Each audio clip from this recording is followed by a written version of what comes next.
Tonight on the All Kinds Weather Forecast, we preview the world's largest outdoor cocktail party. Yes, you've heard it. Florida and Georgia square off in Jacksonville this Saturday. Can the Gators pull off a gigantic upset? This is the All Kinds Weather Forecast.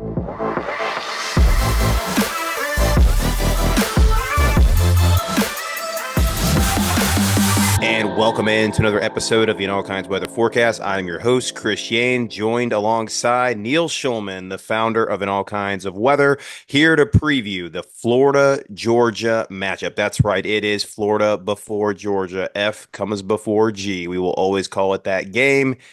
And we always are excited to talk about an incredible matchup we have this Saturday here in the heart of Gator Nation. So if you're watching already, hit that subscribe button down below. It is free to do so. Take the 2 seconds to do that. It helps us reach Gator Nation and bring them great content. Make sure to like this episode as well and leave a comment.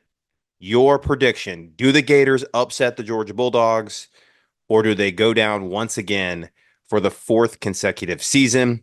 Let us know in the comments, like the episode, and make sure to hit subscribe down below. And of course, we want to shout out our sponsors for the show.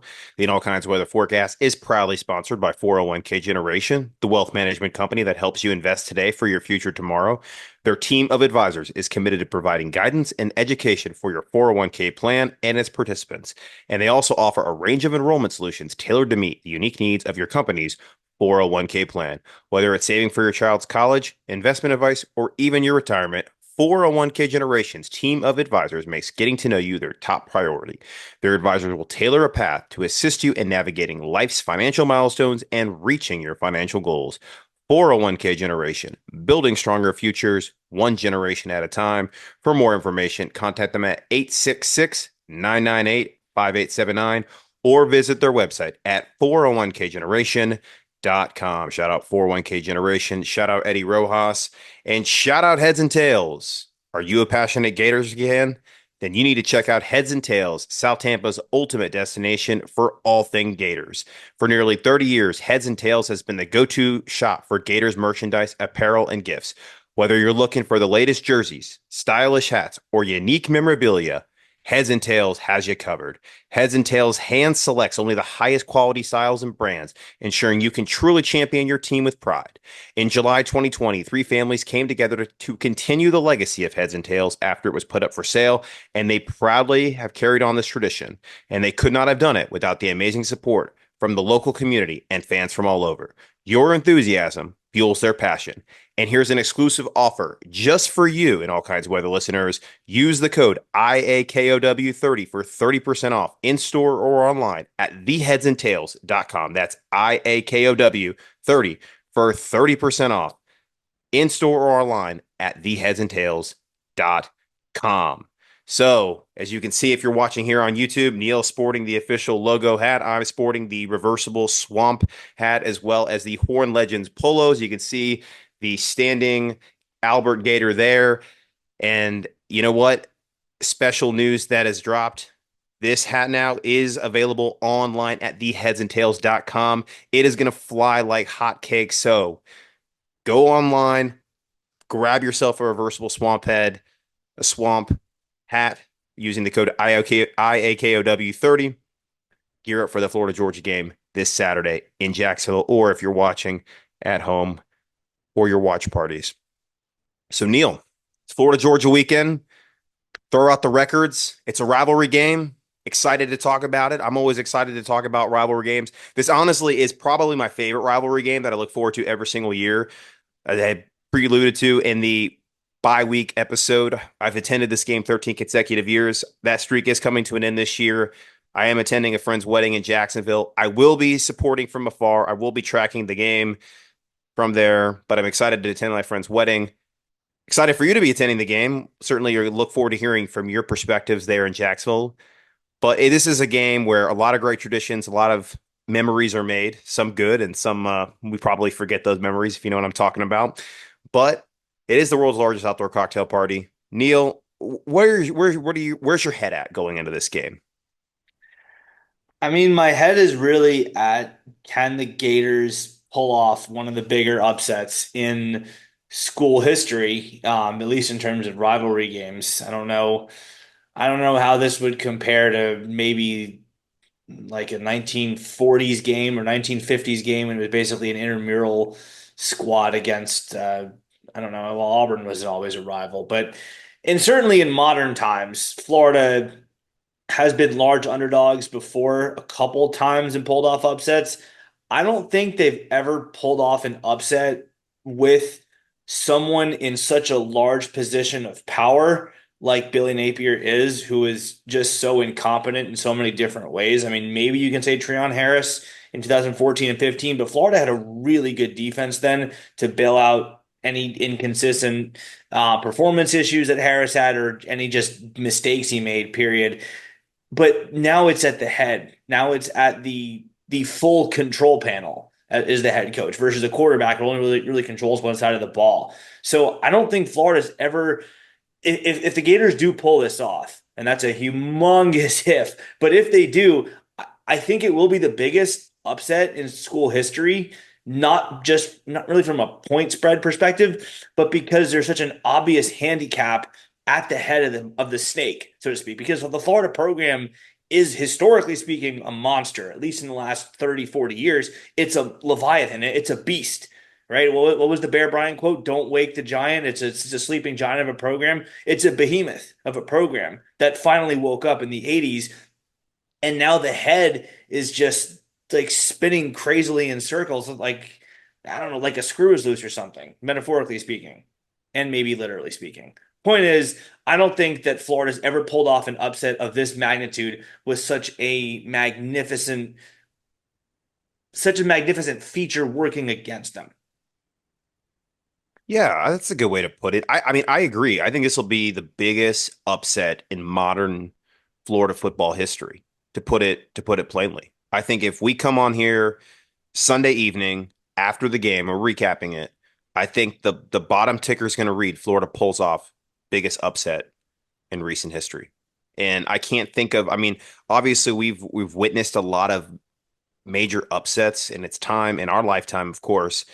But I think in the better part of the first half of our lives, Neil, Florida was the giant being chased by others. And now in the last, really 15 years since the departures of Tim Tebow and Urban Meyer and going through four different head coaches, we find ourselves now the chasers most of the time. And it's we haven't really caught up to a lot of people. Yes, we've pulled a handful of upsets where we were, maybe a touchdown underdog, but I really can't. I'd have to think about it. The last time we beat a team that we were three score underdogs in. Florida right now at the time of this recording is a 16 and a half point underdog to Georgia. This opened up as a 20-point deficit 2 weeks ago. It's slowly gone down as time has gone on. Florida, of course, has increased in the power rankings. They have had a successful run of the last four games. Three of the last four games they've won. Really that Tennessee game, we all know the result there. We don't need to rehash that. We should have won it. So, I mean, Florida, yes, they're improving. That line has gotten better, but I think that I can't recall a time where we've beaten a team as an underdog by this amount and pulled it off. So I would agree. This is the biggest upset if it does come to fruition. I Florida think there has was a pulled game upsets against in the past, but USC. I think there was a game against the Trojans in like that the was like early 80s. 1982. Yeah, where we were a pretty big underdog. Yeah, that's But not our lifetime. yeah, right. So, and that's 40 plus more than 40 years ago. Yeah, my The dad was James Jones game. my dad was a JUCO transfer into the University of Florida at the time of that. So, Dad, if you're listening, that was when your first semester at the University of Florida. It's been that long since we've Yeah, beaten that was an underdog of this magnitude. Yeah, but I mean, again, I think that there was a game at some point in the. I don't really know how accurate the history tellers are about point spreads 50 plus years ago, but or 40 plus years ago. But I'm pretty sure I remember my grandfather telling me that Florida was an enormous underdog in that USC game in the early 80s. But the We'll we'll point being, we'll it's look it up. We're gonna put it out there. We're yeah, gonna look it up and put it out or there. if if you have access to that comment, what was the point spread in that? I think it was 1982 Florida Southern Cal game. Point being, there may be games in the past where Florida was a bigger underdog, and there may be games in the future where Florida is a bigger underdog that they may pull off the upset. I think Chris, it's pretty safe to say that the next coach of Florida as well as every coach before him, had more going for him than Billy Napier does as an in-game X's and O's coach and a play caller and a CEO, meaning the special teams issues won't be continuing to play themselves out in year three where we can't count to 11 correctly. Or we'll call a jet sweep on 4th and 1 when you have a 6'3", 240-pound quarterback just begging for the ball. Like, I think that Florida may have talent disadvantages. I think that other teams may just have better coaches, but it won't be that Florida is so inept at those things. Yeah, that's true. I think, and I just kind of looked it up. Some of the another one that came to mind just now was Florida's upset over number 8 Florida State in Ron Zook's final game in Tallahassee. That's true. But So that one, I think Florida was a double-digit underdog in that game, which they did win that one. And then, of course, 1997 when we beat the number 2 Knowles at home was the other one. That's what that Google wasn't Google the 14. Google is telling me right now. I don't believe that was a two No. score, but it was I think a over touchdown spread on that one. But nonetheless, big upset, big game. We'll talk about how the Gators could potentially pull that off, and we'll preview that here in a second. But I think, Neil, this is kind of becoming a tradition on this show. When we have a rivalry game or a big time matchup, we like to go down memory lane. And there's a lot of good memories. There's also some really painful memories in this rivalry that we can talk about. I think, a couple of the games, just a notable games in the history of it. A lot of Gator fans, the first big painful one was Run Lindsey Run in 1980 when Lindsey Scott took a 93-yard touchdown pass all the way down with just a couple minutes to go in the game. That would lead to Georgia's last national championship before they won it again in 2021. There was, of course, the game 3 years later in 1984. Kerwin Bell led the Gators to a 27-0 win where he hit Ricky Nattiel down the sideline for 96 yards, which led to Florida's first SEC title. Of course, we all know the rest, what happened there. Then there was the 95 where Spurrier found out that half a hundred never had been hung on between the hedges, and he decided to run the score up at the very end and do it with the backup quarterback and Eric Kresser. With a And then there flea was a slew flicker, of, no less. With a flea flicker play at the end. oh, I didn't realize that. That's crazy. And then, everybody remembers '08, Urban Meyer calling the timeouts to rub it in Georgia's face as a response to what happened the year before in 2007, where Georgia celebrated in the end zone after the first touchdown, trying to spark a big upset there, which they did. But we got our due the next year and went on to win a national championship as a result of it. So, Neil, give me some of your favorite memories of the rivalry. Give me some of your most painful ones. I got a couple to share, but I want to hear yours.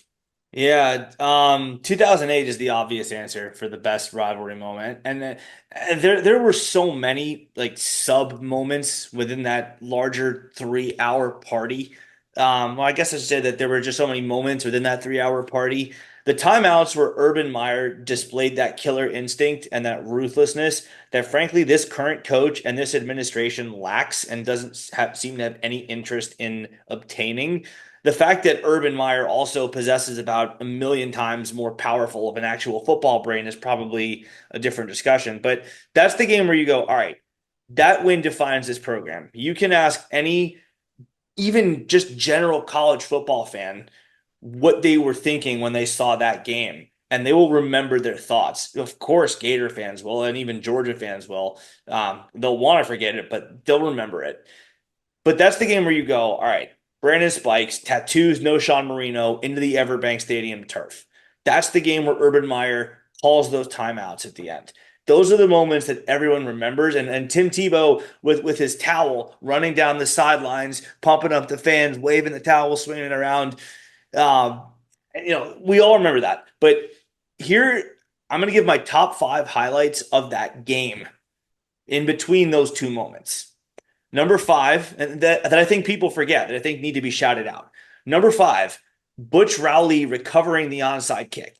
If you remember, it was a close game for a while. It wasn't that Florida just came blowing out of the gates and scores 21 points in the first 5 minutes. No, that's 7-3, like midway through the second quarter.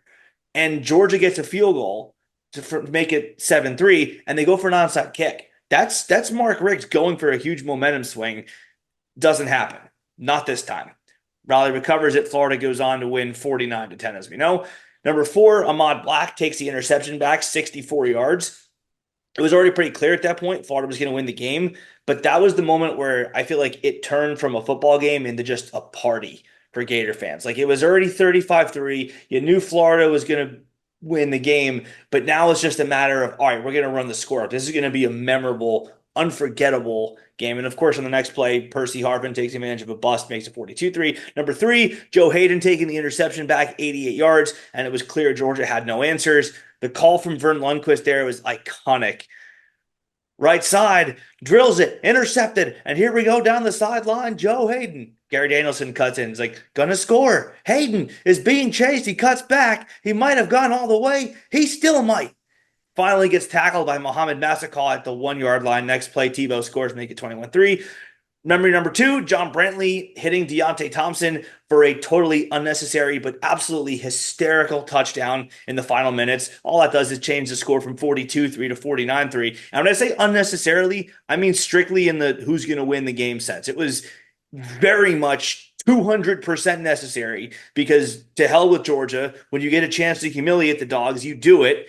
And again, that attitude is just no longer present in the current administration or coaching staff, which is why I so deeply cherish these past displays of it. Number one, again, these are memories that are not Brandon Spikes planting Moshe Marino in the turf or the timeouts, because those are obviously the top. The number one other memory is Chris Rainey fake taking a knee on the kickoff after Georgia's backup scored to make it 49-10 in the last minute or so. He catches the kick and he just takes a couple steps and he starts to drop his leg down and everyone's watching all right, he's going to take a knee. He wants to get out of here. It's 49-10. The game's over. He's just chilling. Let's get out of here and end the game. Nope. He just takes off right through the Georgia coverage team and goes 40 yards through it. And I am laughing probably as loudly as I've ever laughed in my life, just because it is just an ultimate rub your nose in it move by Rainey. I don't even know if Urban Meyer ordered that or Rainey just did it on his own, but that was just absolutely classic. And then, there are a dozen other games that would easily qualify as all-time favorites, if not for that one. I mean, like 2002, as you mentioned, Florida shocked Georgia to ruin their natty dreams, or the very next year when Florida did it again in Jacksonville in 03, or 05 when the Gators did it again for the third time in 4 years. Or 2010, when our punter, Chaz Henry, steps on and makes the game-winning field goal in overtime, or the 84 game you mentioned before I was even born, but I know how to watch games on YouTube and rip the torrent files off. So the Belden Atil game, or Treon Harris owning Georgia with blowout wins in 14 and 15, or the time you mentioned in 95 in Athens, 52-17, the flea flicker, just because Steve Spurrier likes to be a douche, or the year before that when we pick six Eric Zier twice and win by a nearly identical score of 52-14 in Georgia's only trip to the swamp in the last 90 years, or the year after where we butcher the Dogs 47-7 and we're just toying with them in Jacksonville. And then, of course, the last time we beat Georgia in 2020, which I think now we realize is fool's gold, but oh man, was it sweet at the time when Dan Mullen kept frying Georgia with mankind's fourth ever invention, and we put up 572 yards, and more than half of that came on the same wheel route. But none of those hold a candle to 08. So that's my trip down memory lane for Florida Georgia. And then the most painful one, obviously 2012, has got to be up there. I would say 2007, but that's more of a story of getting beaten down and then getting your revenge a year later. So, I mean, I remember that 07 game as the lead up to the sweetest memory ever. 2012 sucked. And because I knew that Florida was better than them and we just gave the game away with 6 turnovers. I mean, Florida's owned Georgia most of my lifetime. And the losses, I felt like Florida did to themselves. Like Florida just hasn't been a good team in so many different years that we lost to Georgia, that I feel like we have no one to blame but ourselves. So there's no real pain. There's no real frustration other than what's directed at our own side. So that's my Florida Georgia history rant / lesson. What have you got in terms of most devastating? I mean, you definitely covered a lot of what I'm going to say, or at least go down memory lane. I'll get to 2012 in a second, but I think about the Zucker ones, and you and I were talking about this, and I quote tweeted this when you put out that clip of Matt Leach's game-winning field goal in 2003. And 20 years later, I've come to this conclusion that the legacy of Ron Zook at the University of Florida is that he prevented Georgia from winning a national championship for 20 more years. So at least Ron Zook can hang his hat on that he made Georgia wait nearly another generation to win a national championship. So those two upsets in '02 and '03 were totally worth it in that sense. I mean, the 2002 game, Georgia came into that top five in the country, undefeated. Florida barely ranked at the time. The season was kind of teetering on going the wrong direction, and Florida pulls a win out late in that game, gets a 2-point conversion, and everybody remembers the drops in that game. I can't remember. I Terrence can't remember the guy. Edwards. Terrence Terrence Edwards. Edwards. I Who think was a Georgia fan, good, by the way, was a fantastic receiver. great player. Just It was picked out shocking the that it was game. happening. Yeah. I Picked mean, it the was just worst time for that. yeah, and so Terrence Or the Edwards, best for us. yeah, no kidding. And then there was '03 where it was just this defensive slugfest for the majority of the game, trading field goals. Eventually, there were touchdowns had. Florida actually had a 10-point lead in that game in the second half, and then let Georgia back into it to tie it. And then Chris Leak, freshman quarterback, true freshman quarterback, leads the Gators down the field. I think it was an 80+ yard drive too. It was not a where Florida had great field position, puts Matt Leach in a position to win that game. And Georgia, if I remember correctly, had blocked a lot of field goals going into that game. They were kind of known for their special teams.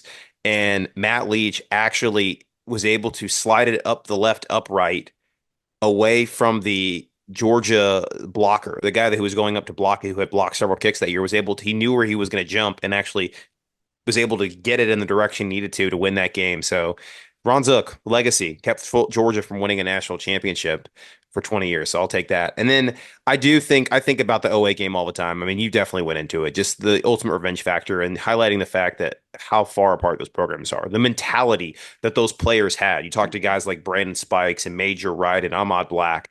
I've seen them at tailgates and reminisce about that game all the time. And just the mentality those guys had, like they felt dishonored the year before, and they literally wore that like a heavy backpack around campus for one whole year, waiting for that moment. They like everybody talk. Nick Saban talks about how the SEC title game in '08, they wore that game similarly for an entire year and did everything to win the game the following year when the rematch happened. That was Florida in 2008 versus Georgia, and it showed on that field, a 49-10 thrashing. How about this And for, oh, go ahead. Sorry. and then I was at the 2020 game when we won the 25% stadium during COVID, and I really wish it was a full crowd because like there were some moments in that game that are very memorable. Like I was on the side of the field where Trey Grimes absolutely mossed Tyreek Stevenson.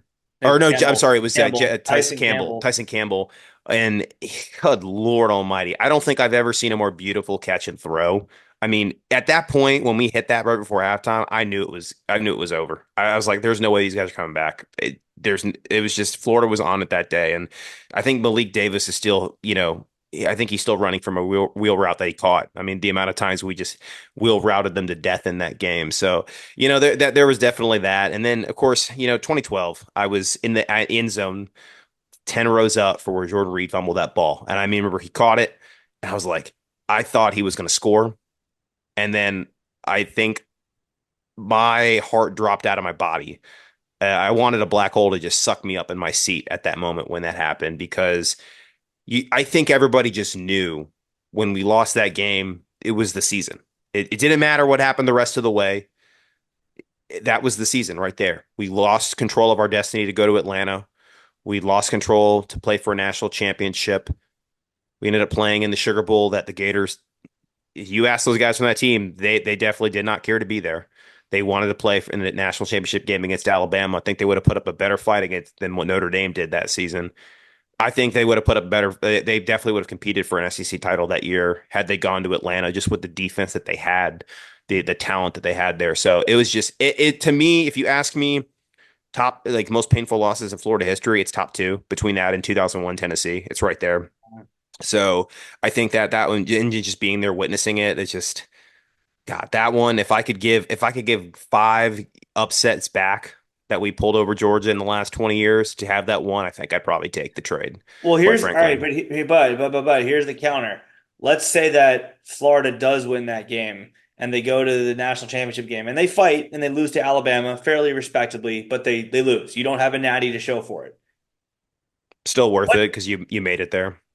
but how many more years of Will Muschamp's ineptitude does that buy him? I mean, I don't know that much because if you look at what happened with Dan Mullen and how things changed on the dime with him, I mean, I don't know. I think if he had a similar, if he had the same, we're talking about one more win on the schedule for him, so I Yeah. don't think that much difference in all honesty in the grand scheme of things. But Because then yeah, Florida goes to the SEC championship. They then play Alabama in Atlanta, not in Miami for the Natty. And you get the Florida Alabama matchup for the SEC title, yeah, not the national title. And then if Florida loses that SEC title, you're still not in the national you're championship. still in the near in the Sugar Bowl. Yeah, Yeah, man, I don't know. I mean, yeah, and that, I guess that highlights too, Neil, the importance of the regular season because if that game occurs in an era where there's a 14 playoff, a yeah, 12-team playoff, Florida's in the playoff that year, and that game doesn't hold the same amount of pain that it does 12 years later true. because we knew the opportunity that was lost that day. But if you lose that game on that Saturday, you get another chance. We would have gotten another chance to play for a college football playoff appearance and still played our way potentially into a national championship. So, there still have been some great games this season. I don't think the 12-team playoff has diminished the regular season like I thought it was going I was to. gonna say But it'll add for every game like that between Florida and Georgia that it will diminish the importance of, it will add five more between teams ranked like 6 through 15 that are regular season games that decide who gets in the playoffs and who doesn't. for sure, yeah, no, I agree. I agree with that. But just the sting would not have been Sure. there. So yeah, but that's his game, and I mean, obviously the tailgating. I just think experience. I mean, I'll say this too: anybody going to the game, I know you're going to the game. I know other people that are going to the game. Regardless of the outcome, you never lose the tailgate. It is such a fun time. So if you are going for your first time this year, if you're watching this or listening to this, enjoy it. Take part in the tailgates, take part in the world's largest outdoor cocktail party. Of course, if you're of age, wink, wink. Have fun. Have Yeah. fun. It's a good time. And make a weekend out of it. Jacksonville that weekend is truly a special place. So, and I think that kind of begs the question, like Neil, the future of the game in Jacksonville, right? I Yeah. mean, we know that we've got this matchup this year, and then one more, and then we'll see because the city of Jacksonville has approved the redevelopment of the riverfront there, as well as the renovation of the stadium. That would require probably at least two home and homes once again, like the 94 Yeah. 95 situation. So that is probably coming in between the years 2026 and 2028. So we'll see what happens if they continue the tradition of after that renovation playing it every year. My guess is they will because I think this is an investment in keeping the game there. This is an investment in I think holding much grander events in the city of Jacksonville for the future. But that means we're not going to have Florida Georgia in Jacksonville after next season for at least 2 years. Yeah. Well, so I will say that I used to be one of the few Gator fans who actually sided with Georgia about moving the game to a home and home permanently because I wanted the Gators to play more non-conference games against good teams like Miami or Oregon, or I like the kickoff games or whatever. And moving the game in Jacksonville to home and home gives the Gators one extra home game every 2 years. But pre-COVID, that was coming from someone who never experienced the game in person, and I thought it would be cool for Gator fans to experience Athens, Georgia on game day, and Georgia fans to experience Gainesville, Florida on game day. Then I went to the game in Jacksonville in 2021, which Florida got blown out of. Um, yeah, I was wrong. I'm man enough, despite my what my critics call my ego, to sit here and say I was wrong about that, about the location of this game. I was just flat wrong. Florida, Georgia absolutely belongs in Jacksonville. I will say I still wouldn't mind doing a home and home series with this game once in a blue moon, like when the stadium undergoes renovations for the Jaguars, as you mentioned, or let's say a hurricane decimates the city of Jacksonville, like we saw with Tampa's Tropicana Field a few weeks or months ago. The stadium just imploded and it's uninhabitable for a while. So then maybe in that instance, you take the game and you put it in Athens for a year. The next year, you put it in Gainesville and then back to Jacksonville. Maybe you could put it in Atlanta that one year, but the overwhelming majority of the seasons, this game belongs in Jacksonville because it's just such the city does such an amazing job putting on this game and making both teams feel welcome. And forget the fact that the city pays both schools so handsomely because they do. But the tailgate experience, as you mentioned, is just unmatched. The scenery, I mean, my first game, I was at my cousin's place and I rode into the area on the St. John River on a yacht. Like that's just you That's don't awesome. get that. You don't get that in Gainesville. You don't get that in Mhm. Athens. You don't get that in College Station, Texas. You don't get that in Columbia, either of the Columbias. You don't maybe in Knoxville because they're on the banks of a river Yeah, there, they get it in Knoxville for sure. but it's few and far between the chances you will ever get in your life to come to literally travel to a game on a boat. So that was really cool. But I mean, the entire downtown Jacksonville area just shuts down and basically becomes a living monument to one of the great rivalries in all of sports.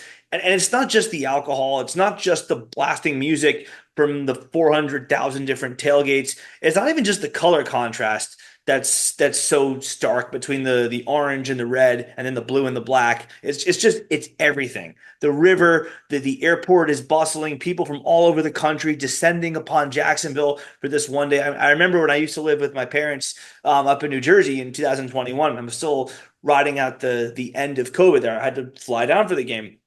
The airport in Jacksonville was 100% dominated by those four colors: orange, blue, red, and black. There was not a single person that I saw at any point on the plane from JFK to Jacksonville or like in the concourse in Jacksonville Airport or in the rental car facility. And at any point on my journey that I encountered human beings, there was not a single person that wasn't wearing orange, blue, red, or black, which is just absolutely astounding. Like Gainesville isn't even like that. You'll still get like college students there who are not really interested in the game. They're just wearing a, I don't know, like a Grateful Dead t-shirt or something. That just they don't care.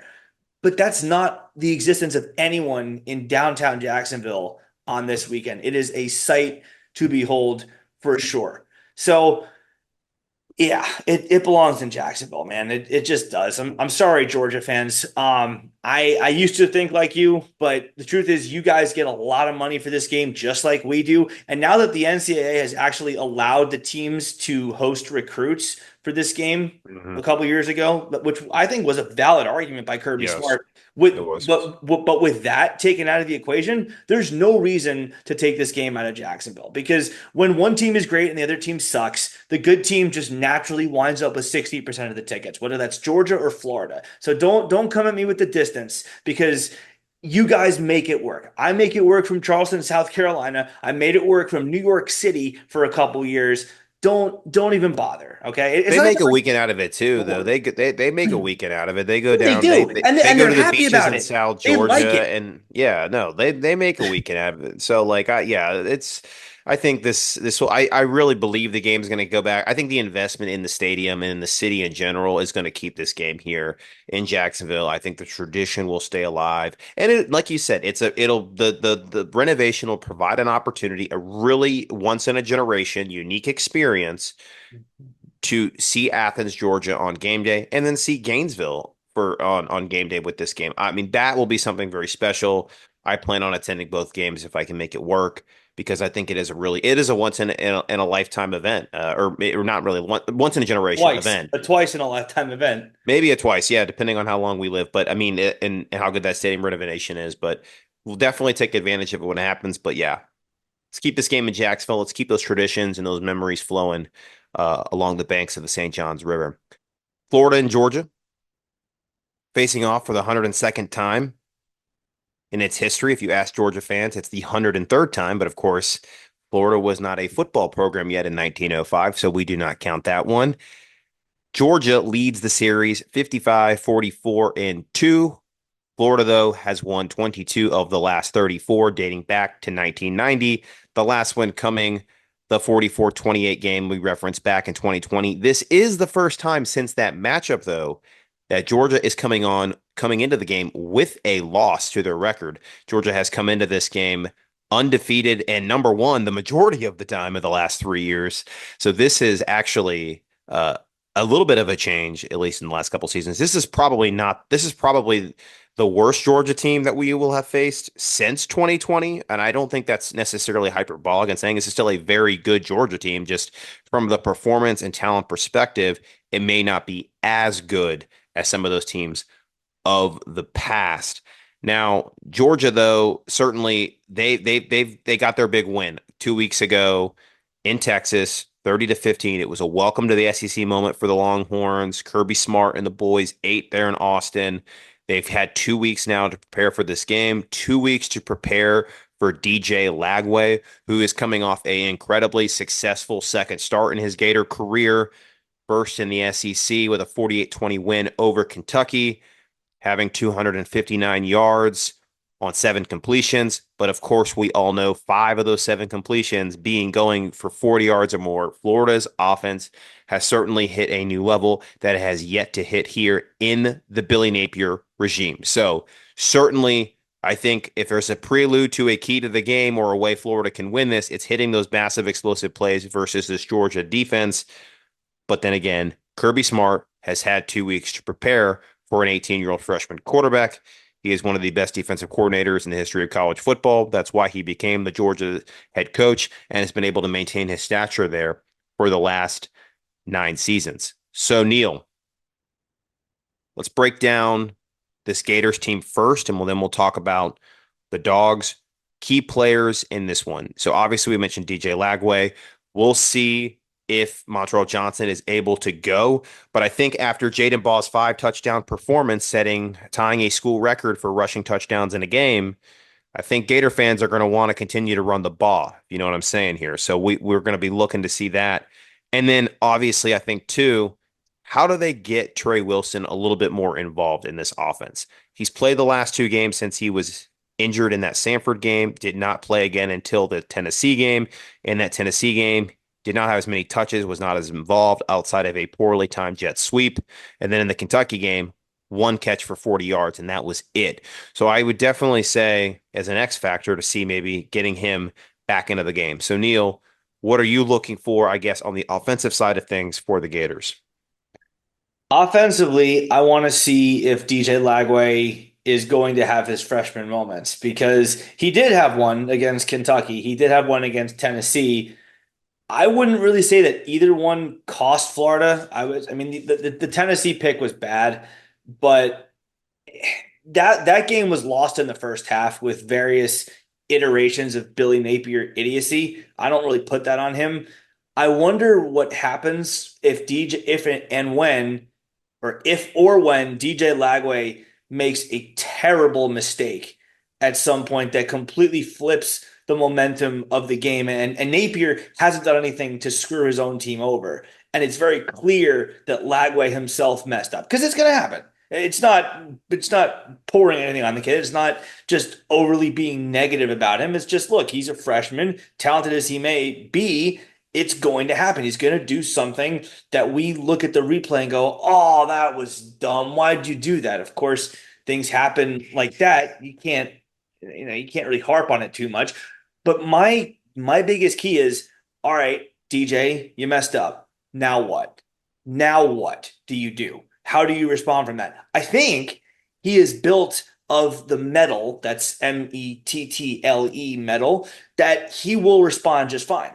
But we don't really know that because the closest thing to simulating that was the Tennessee game, where I think the Vols are just frankly obscenely overrated. And that's not the case with Georgia. We do think that this is the weakest Georgia team we have faced, honestly, probably since maybe even the 18 game. That Georgia team in 19 was good. They just ran into a buzzsaw in Atlanta against that generational LSU team. But this is the weakest Georgia team we will have faced in quite a while.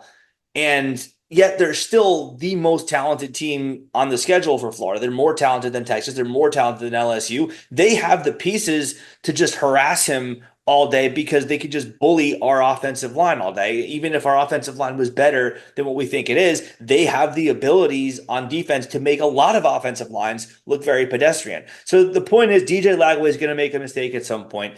What does he do to bounce back from it? Does one mistake turn into four?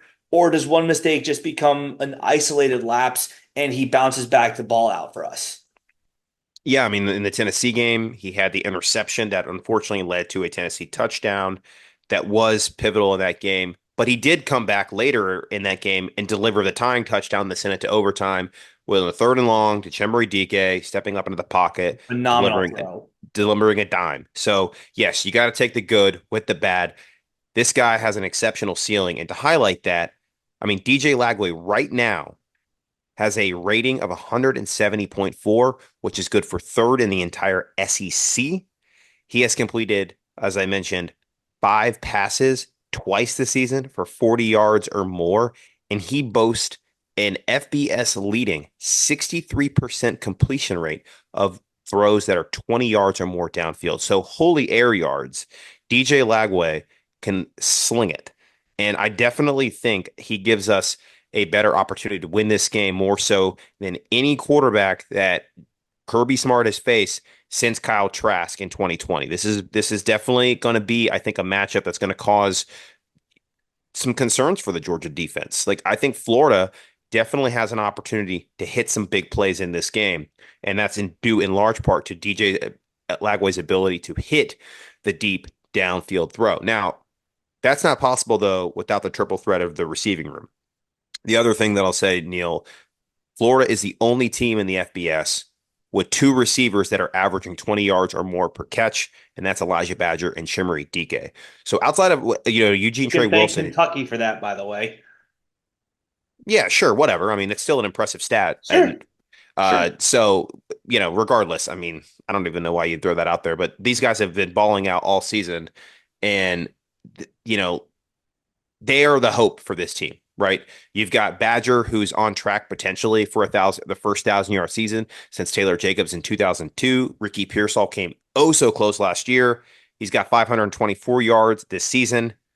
Let's see if he could do that, and maybe it would help if he actually. This guy, I mean, how many deep throw balls has he had this season, where it's gone like 40 yards or more, and he doesn't get a touchdown out of it? So I'm hoping maybe this is that game where he can get that done. So I think that that's really the big thing right there. The receiving threat, the big playability of DJ Lagway. And then, of course, Florida is still going to have to find a way to run the football against Georgia. I mean, they complementary football against Kentucky, where they were able to really open up the pass, which then opened up some holes for Jaden Ball to have a very successful day against Kentucky. At times, Montrell Johnson did the same thing against Tennessee, rushing for 85 yards in that matchup. A very good defense in Tennessee's own right. We'll see if he goes in this game, but I think Florida definitely has the playmakers, at the very least, Neil, to make this a game into the fourth quarter. If they can execute, if the play calling is good, that's a big if right there, of course. But offensively speaking, Florida has a chance because of that. Now, switching gears quickly to the defense, and then we'll talk about Georgia.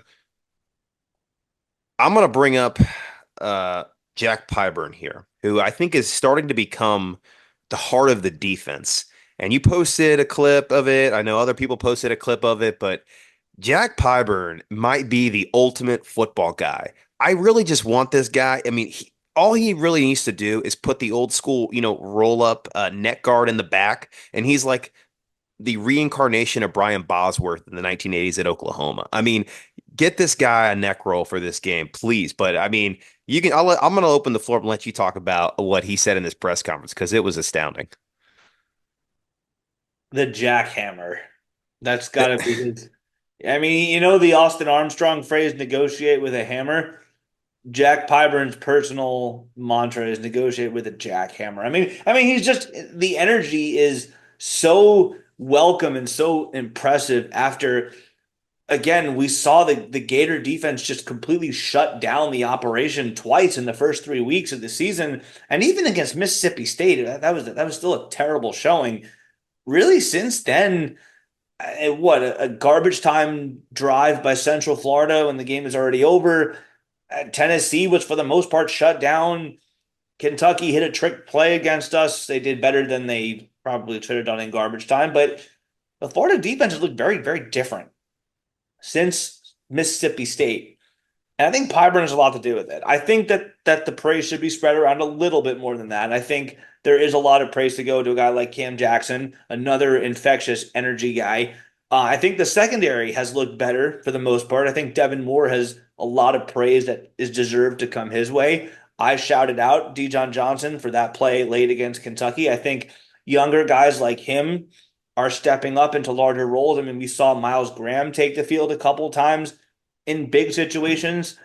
This Gator defense has a lot of guys that I think want to be here. And I think that's a testament to Napier and Austin Armstrong, but also just to them. They're Gators and they want to be Gators and they don't want to transfer if and when Napier gets fired. And, look, if that happens, we'll discuss it then. But they want to be here. They don't want to be mercenaries. They don't want to be chasing the highest NIL payday. They want to be Gators. And you see it with Pyburn's comment. Like, he wants to be a leader in this locker room, not go to Indiana and play for Kurt Cignetti, who's one of Florida fans' top prospects to be the next coach. He doesn't want to go to the next hot team. He's a Bulls kid from Jacksonville, Florida. My cousins went to school with him in Jacksonville, Florida. Like, His parents went to school in Florida too. Yeah, right. He's got the orange and blue coursing through his veins, and that's really, if we're talking about the Gators rebuilding their image, whether it's Napier, and we know I don't think it's going to be him, but whether it's him or the next guy, they're going to have to they're going to have to fill their locker room with guys like him. Not just from a player perspective, because we know that that's a given, but from an attitude perspective too.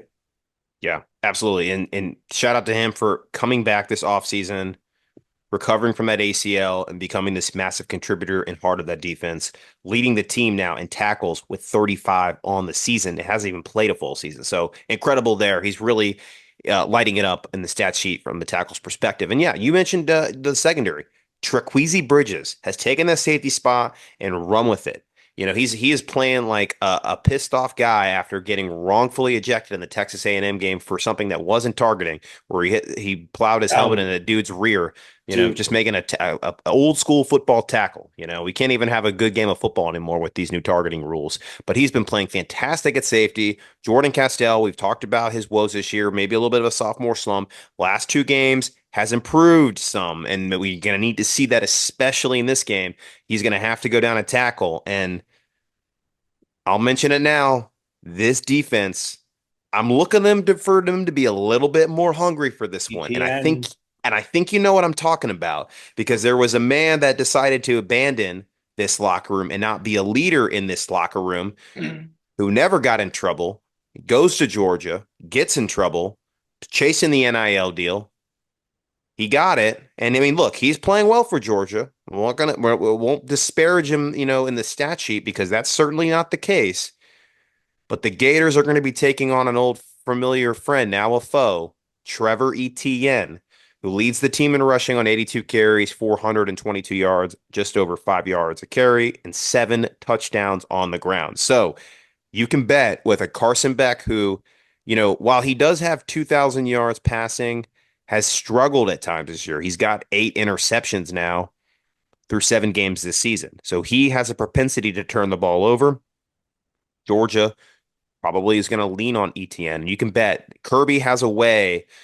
This is his Super Bowl. He gets up for this game, similar to how Spurrier used to get up for Georgia back in his day in the 90s. That's what Kirby does now here in this new era of this rivalry.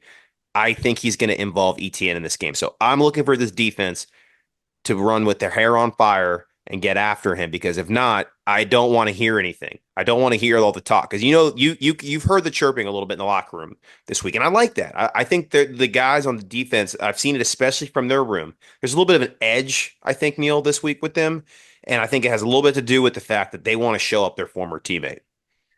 I mean, I've been saying this ever since the rumors started buzzing about Trevor Etienne, before it even happened that he transferred. I don't blame him. I blame the situation at Florida. It's not his fault that he wants to win and other people are letting him down. It wasn't his fault that Florida lost 7 times last year. It wasn't his fault that the head coach didn't hire a special teams coordinator, which could have prevented the issue against Arkansas. It wasn't his fault his head coach didn't hire a play caller that could have prevented a lot of the play calling issues we saw, not the least of which came against FSU in that final game, but also left Florida down against Utah, left Florida down against Kentucky, left Florida down against Georgia, even after that first drive, though those things aren't his fault. He's only one running back. He's not the CEO of the program, and he had enough. He was tired of getting pounded in the backfield over and over again because the offensive line couldn't do its job on a consistent basis. So the Florida fans and players who are mad at him, I think, have a right to be, because it's certainly annoying, if not downright enraging, to see a guy go from one side of the rivalry to the other. But I would say that the anger should be more at Billy Napier and the Florida program. Direct that anger inwards. It's our own fault. Serious programs don't have this problem, Chris. You're right. You Yes. don't you, you In don't any see other, here's the players, thing. Here's the other thing. Here's the thing. In any other week, that's fine. But throw it out the window. but This I'm is getting Florida. somewhere This with is this. Florida Georgia week. I I'm don't care getting about somewhere that with now. it. I'm getting somewhere All with right. this. Finish point. Florida players, if this gets to you and you don't like it, do something about it. Prove it. Prove how mad you are. Show me something.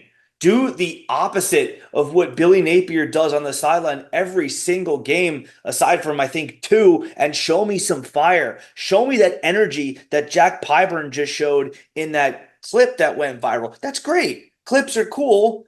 They're not plays on the field. Brandon Spikes would talk his talk, and then he would walk that walk. And Noshawn Marino and other opponents alike would not appreciate it when Brandon Spikes took the energy that he utilized off the field in trash talking and then put it into his play on the field. So, I mean, look, Florida's defense, statistically speaking, didn't even do great against Kentucky. Kentucky actually helped their average in terms of yards per game gained against Florida, against Yeah. SEC opponents. They did. No, Barely. no, no, no, no, no. They Barely. did. They did. They did.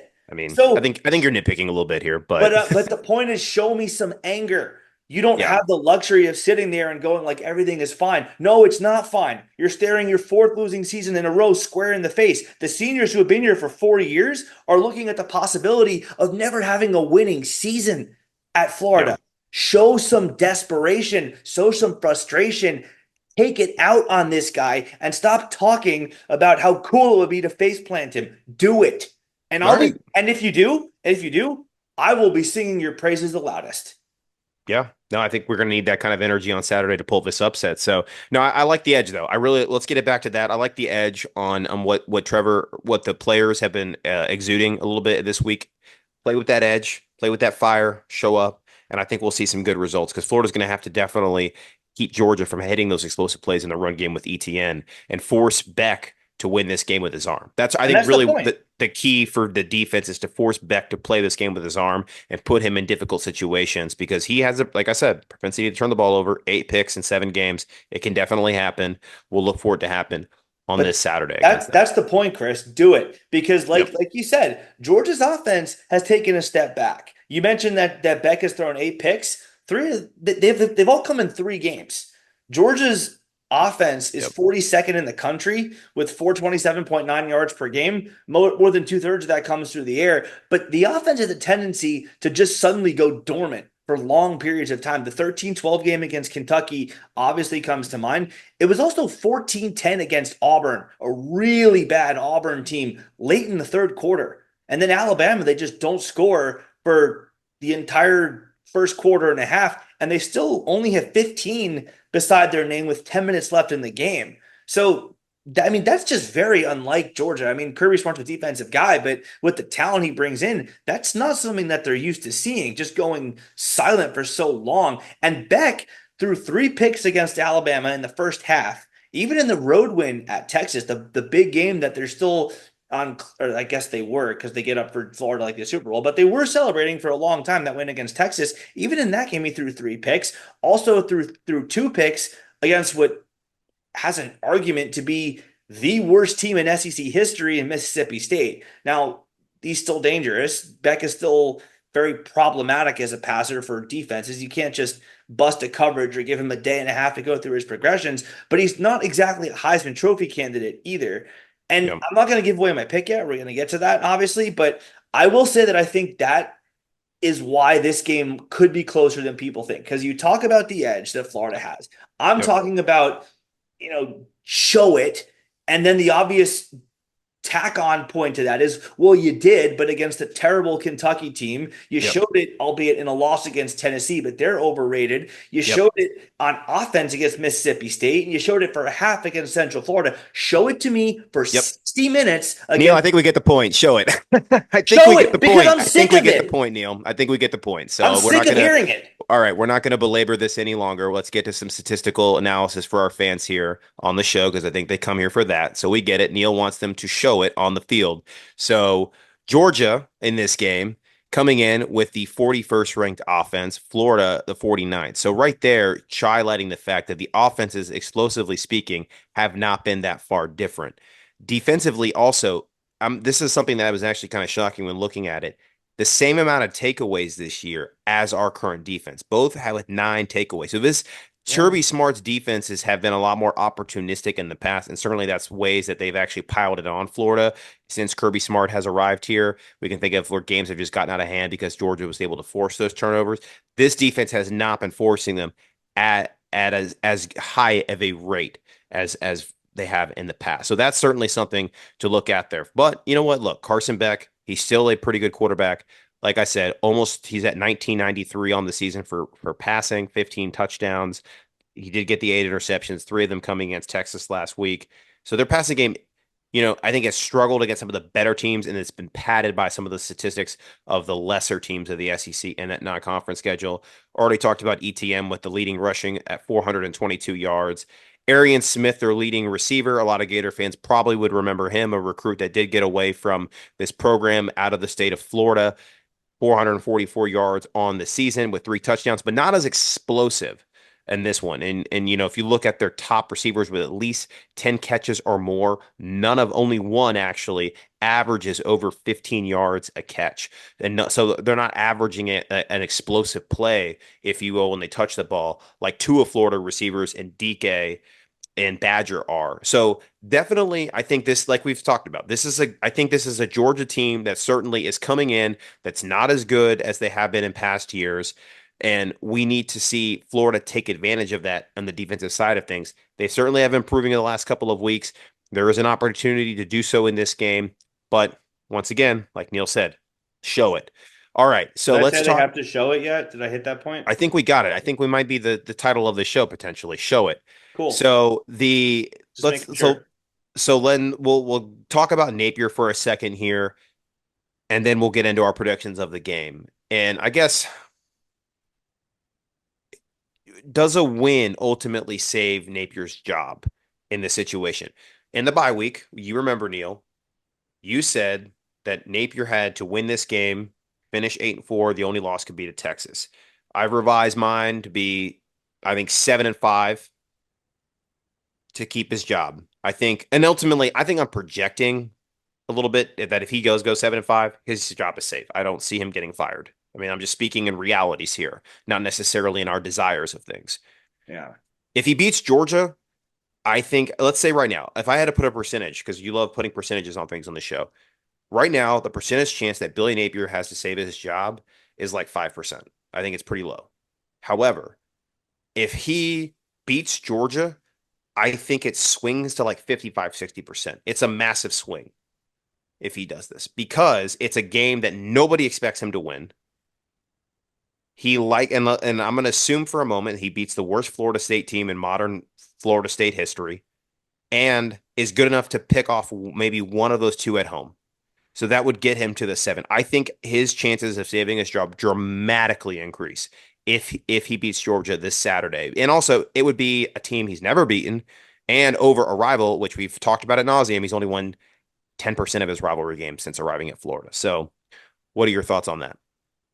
Yeah, I mean, I think that it's pretty hard to disagree that his chances to survive ultimately go up pretty dramatically if he beats Georgia. I don't think it goes over 50% because I mean, again, that Tennessee game did some permanent like trauma to me. I'm gonna forever have PTSD, and my percent chance for Florida to win any game ever again under Napier is always gonna be tainted by that. But I think it goes from, I agree with you, it's about 5 right now, maybe even lower than that, maybe like 2 or 3%. I think it goes up to like 25 or 30, which is still a pretty big increase because, I mean, then Florida's already lost multiple times at home this year. So home field doesn't mean what it should mean under Billy Napier. LSU and Ole Miss are both better than Florida. They're better coached. They have, I mean, Ole Miss has transfers, granted, maybe not the natural high school talent, but from a roster standpoint, Ole Miss is a little bit better than Florida. If at the very worst, it's just even. Florida could very well lose both of those games. And then, like I said to you off air, I don't think it's a certainty that Florida beats FSU. I think it's likely. I think it's more likely than not that Florida wins Yeah. that game, but I wouldn't put it past Napier to do something stupid to mess it up. Listen, He's done it before. So I don't know why you write that off as a win. I think it's probably a 70-30 proposition that Florida wins, but it's not a certainty by any stretch of the imagination. And then, of course, the road game at Texas is a very likely loss on top of that. So you beat Georgia, you're 5-3. Well, Chris, that's exactly where we said they're supposed to be in the offseason. We had the Gators losing this game to Georgia. We also didn't have the Gators losing to both Miami and Texas A&M, both in gigantic fashion, nor did we could we possibly have fathomed the manner in which Florida lost that Tennessee game. So we've seen a lot of football play itself out over the last 8 games, most of which doesn't really favor Billy Napier that much, especially now that we see exactly how terrible Kentucky is, how terrible Mississippi State is, and how terrible Central Florida is. So we'll have to see how the last 4 games play out. There's no doubt it helps Napier's chances dramatically if he wins, but there's still 4 more hurdles to go, and I wouldn't underestimate Billy Napier's ability to get in his own way and mess himself up. yeah, he certainly has a history of doing that since getting here, and that's why he's 15 and 12 or 15 and 17 as Florida's head coach. I think that both of us had, I think at this time, Florida about 6-2 in our predictions. I think we Five had and predict three at the you had moment. him at because you had Kentucky as a loss. I did not. I mean, I had us beating Kentucky, so I had us at 6-2. You had us in 5-3 at this point. I think so. It would put us right where you would have expected, and a little bit under where I would have because I had predicted an 8-4 season this year. Still possible. We'll see. That's what Sure. Neil says has got to be the barometer to keep Napier. But I think that the biggest thing is that right now a lot of the media and people in the administration and even the fan base have looked at the last 4 games and said, okay, there are potential signs of progress here, albeit against far lesser competition teams with a combined losing record, and if you combine all of the records of the teams that Florida has lost to, they only have 2 losses total between the 3 teams. They're all ranked in the top 10. They're all vying for a college football playoff berth. So those are not bad losses. Certainly the Tennessee one is a bad one in the fashion that we did it, but Florida's beating teams that they should have beating all along. So now this is a situation where if you do beat a team that nobody's expecting you to beat, I do think it then maybe vindicates and verifies that this team potentially has turned a corner where then they're going to have to follow it up though with more results on the field with at least one more upset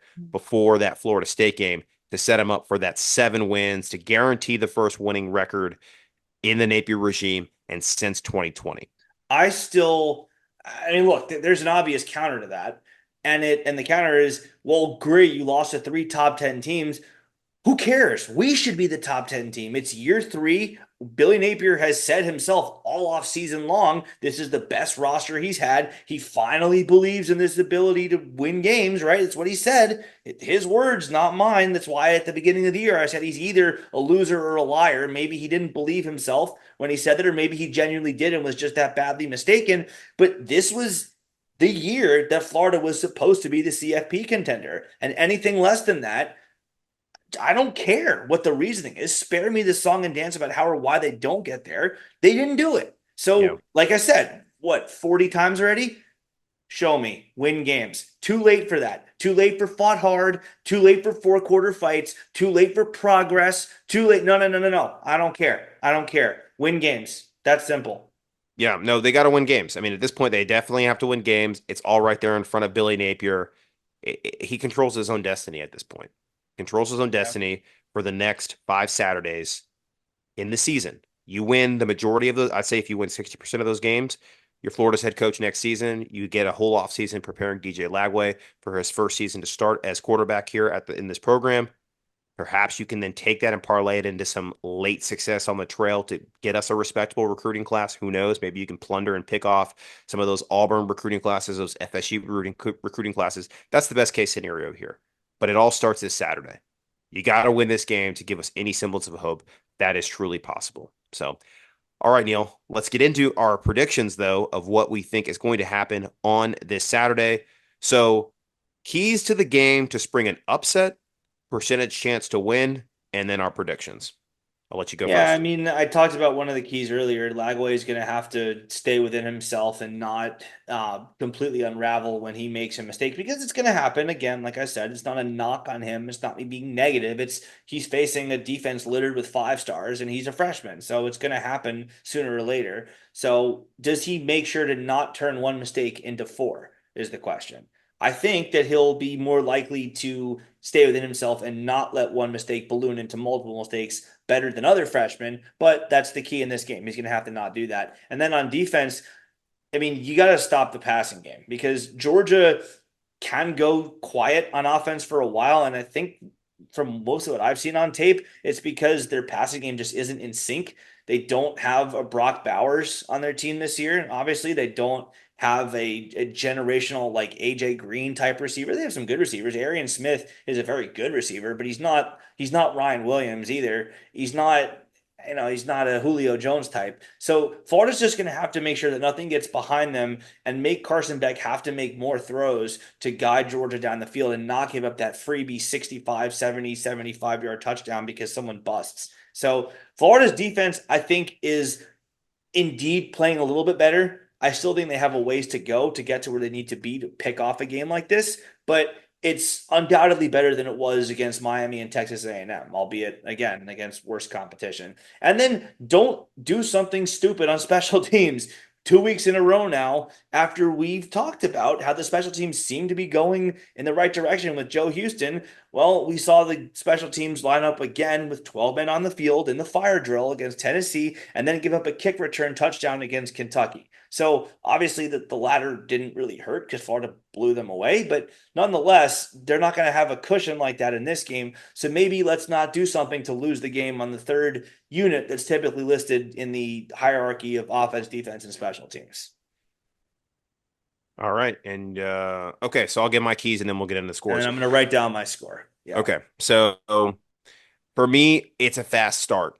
You got to get similarly to last year's game where we scored the first touchdown of the game. You got to do that again in this one, in my opinion. You got to get the ball, you got to go down, you got to score on your opening possession. What if you whether that's the first of the game or after Georgia has the ball first? Florida's got to go down and get a fast start on offense and hit. The second is you got to hit those. You got to probably double the explosive plays that Georgia does, and you especially have to limit the running game and the explosive plays for Georgia because we all know what's going to happen from a momentum standpoint if Trevor Etienne gets the ball and is getting 10-yard carry after 10-yard carry after 10-yard carry, or springing that 60-yard, 70-yard touchdown run that we know he's capable of because he did it here at Florida when he played for us.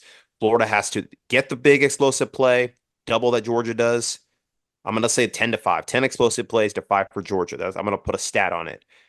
And Florida especially has to limit the amount of explosives in the run game for Georgia. And then my final one is they're going to have to, and I've said it in the Tennessee game, I'll say it again in this one, +2 in the turnover margin. Georgia right now is at 0 in turnover margin for the season. So that right now they've turned it over as many times as they've got a turnover themselves. Florida is -1. Can Florida bump that up into the plus territory and get +2 in this game? That is for me is a huge key to springing the upset for this one in here. So Neil, I will let you go ahead, We write do your it together, score. remember? Oh, right. So we I don't need we to. don't give anything away. Yeah, I Um, know. Wasn't prepped for this one. All right. I know the score though. So, all right. Well, whenever you're ready, I'll all right. I mean, look, I will say before I flash the score, I think that Florida is going to fight. I think that the score that I'm going to show is not indicative of how the game goes. I think that Georgia just plays all 60 minutes and takes advantage of a battered Florida defense at the very end. I All don't think right. this game is uncompetitive. Now I gotta. There we go. Whew, yikes. All right, Gator fans, I'm going to give you a little more hope here. Florida, 24, Georgia, 31, 25% chance. Okay. And again, I said 41-20 for those listening on audio. Like I said, I think that it is a four-quarter fight. I also said I don't care about four-quarter fights, that I need to see a win, but I think that Florida will fight for 60 minutes and it'll be maybe 27-20 with 6 minutes to go. And then Trevor Etienne lands the backbreaker to make it 34-20. And then Florida, I don't know, Lagway maybe throws a desperation interception on 3rd and 20, and it's pick six, or it's just picked, and then Georgia throws a bomb against a defeated Florida defense that gave its all and has nothing left to give because they're running on empty, and it becomes one of those games that looks more lopsided than it really was. Hmm. I think it's a four-quarter fight. I think this is a game where Florida may even have a possession at the end to try to tie it. I think Florida's going to be in this game from the get-go. I think they're going to fight. I think this will be the most competitive Florida-Georgia game since Billy Napier has arrived here. I can't in good there was like a part of me that was like, yeah, you know what? We can get up. We can upset these guys. We've No. seen upsets a lot. We have seen a lot of upsets this college football season. If there is a college football season to see an upset like this, it's this year. It's this against this Georgia team specifically for the reasons we cited. But I just can't, in good conscience, realistically say it's going to happen. But I do think that these Gators come in with a great attitude. They fight. They show up. Georgia is just a more talented team. They're the number two talented team in the talent composite. Florida is 12. And Billy Napier is 1-6 against teams that are higher than him in the talent composite since he's arrived here. That lone win coming against Jimbo Fisher and Texas A&M that was flu and COVID riddled, if I remember correctly, in that Yeah. 2022 game. So, he just hasn't proven he can do it. So he has to show me something that he has never, ever done before in Show this game. me. Show me. I mean, look, if Georgia can't beat Florida, Billy Napier will. That's that like until proven otherwise, that is the mindset I'm going into these games with. If you can't beat Florida, we will because of our head coach. Yeah, I'll tell you Yep. what, I'll end the show on this. Remember last season with my proclamations? I'll do it again. If Florida beats Georgia, I'll jump in the St. John River. I'm that confident. I'm that confident that Napier's going to find a way to ruin it. All right. Well, we'll see here. We'll be eagerly awaiting Neil posting him jumping in the St. Johns River post game and having to drive all the way back to Charleston, South Carolina wet. It is the world's largest outdoor cocktail party for a reason, for memories and traditions, such as what Neil just talked about. 3:30 on ABC. We will be eagerly waiting to see what happens in this matchup. Want to shout out our sponsors one more time again. Shout out to Heads and Tails 401k Generation. Make sure to use that code IAKOW30 in store or online at theheadsandtails.com. That's IAKOW30 at theheadsandtails.com or in store here in Tampa, Florida. So from all of us here at the In All Kinds Weather Forecast, to hell with Georgia and go Gators.